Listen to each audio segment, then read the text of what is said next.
ایک دوسرے کو عزت دو، برداشت کرو۔ میرے نبی نے فرمایا بہترین مسلمان وہ ہے جو بیوی سے اچھا سلوک کرتا ہو، اور بیوی سے فرمایا میری شریعت میں سجدہ ہوتا تو بیوی سے کہتا خامد کو سجدہ کر۔ بہترین صدقہ اولاد کی تربیت ہے۔ پورا گھر میرے نبی نے نقشہ، ہر ایک کی قیمت بتائی۔ ماں تیرے قدموں تلے جنت، کہ کاش میری ماں زندہ ہوتی، تم دیکھتے میں کیا کرتا، میں عشاء کی نماز کے مصلی پر ہوتا، میں سورۃ فاتحہ پڑھ رہا ہوتا، ادھر سے آواز آتی میری ماں کی محمد، تو میں نماز توڑ کے کہتا لبیک اماں جان۔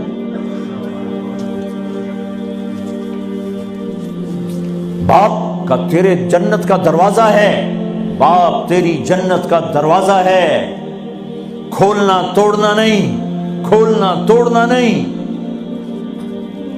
توڑ دیا تو جنت میں نہ جا سکو گے۔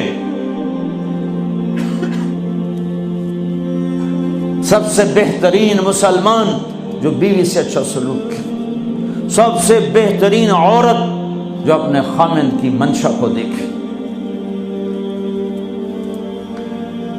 پھر آپ نے ایک عجب بات فرمائی جو معاشرے میں بہت بوجھ بنتا ہے جس کا، ہاں بھائی تمہیں ایسا صدقہ بتاؤں جس سے بڑھ کے کوئی صدقہ نہیں، تمہیں ایسا صدقہ بتاؤں جس سے بڑھ کے کوئی صدقہ نہیں۔ انہوں نے کہا جی کیا؟ کہا الابنۃ المردودہ، جس کی بیٹی کو طلاق ہو گئی یا بیوہ ہو گئی اور گھر واپس آ گئی ماں باپ کے، یا ماں باپ نہیں ہے تو بھائی ہیں، وہ ایک بوجھ بنتی ہے ماں باپ پر بھی، اور بھائی تو ویسے ہی باغی ہو جاتے ہیں۔ میرے نبی نے فرمایا اس بچی پہ خرچ کرنا کائنات کا سب سے افضل صدقہ ہے۔ گھر، ایک گھر کیسے چلتا ہے؟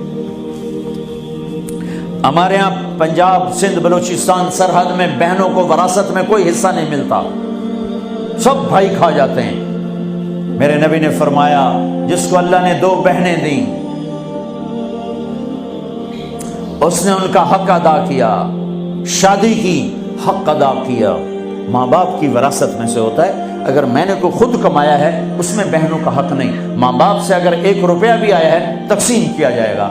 جس نے بہنوں کا حق ادا کیا، شادی کی حق ادا کیا، اس پہ جنت واجب ہو گئی۔ جس کو اللہ نے 3 بیٹیاں دی اس نے ان کی ڈولی اٹھائی، وہ جنت میں میرے ساتھ یوں ہوگا۔ ایک بولے اگر 2 ہوں، کہ جس نے 2 بیٹیوں کی شادی کی وہ بھی ایسے ہوگا۔ اللہ بھلا کرے۔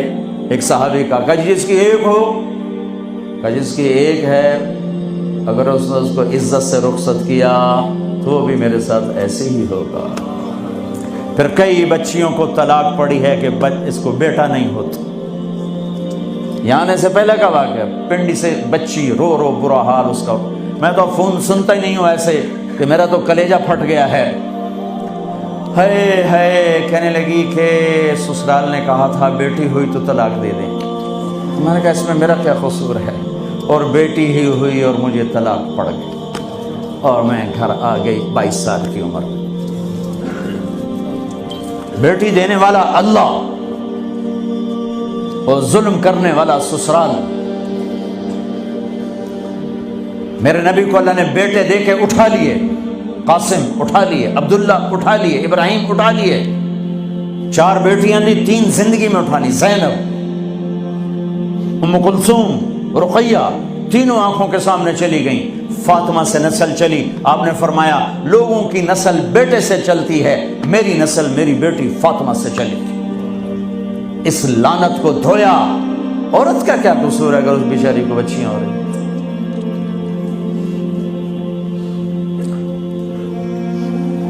جس نے اپنی بہنوں کو حق ادا کیا، جس نے بیٹیوں کو ڈولے میں بٹھایا، ان کا حق ادا کیا، کہ جنت میں یوں ہو جائے گا۔ بہنوں کو دینا اتنا ضروری ہے، حرام ہو جاتی ہے روٹی۔ میں نے مولانا جمشید صاحب میرے استاد ہیں، میں نے ان سے تفسیر پڑھی۔ میں ایک دن شہد کی بوتل لے کر گیا، پرانی بات ہے 76-77۔ میں نے کہا حضرت یہ ہدیہ ہے۔ فرمایا کہاں سے لائے ہو؟ میں نے کہا جی میرے اپنے باپ کا ہے۔ فرمایا تیرے باپ نے اپنی بہنوں کو، تیرے باپ نے اپنی بہن یعنی میری پھوپھیوں کو، تیرے باپ نے اپنی بہنوں کو زمین میں سے حصہ دیا تھا؟ یہ سوال کیوں کیا؟ 10 روپے کی شہد کی بوتل تھی اس وقت، کہ اگر دیا تھا تو یہ میں لے لوں گا، اگر نہیں دیا تو پھر یہ حرام ہے، میں نہیں لوں گا، یہ مطلب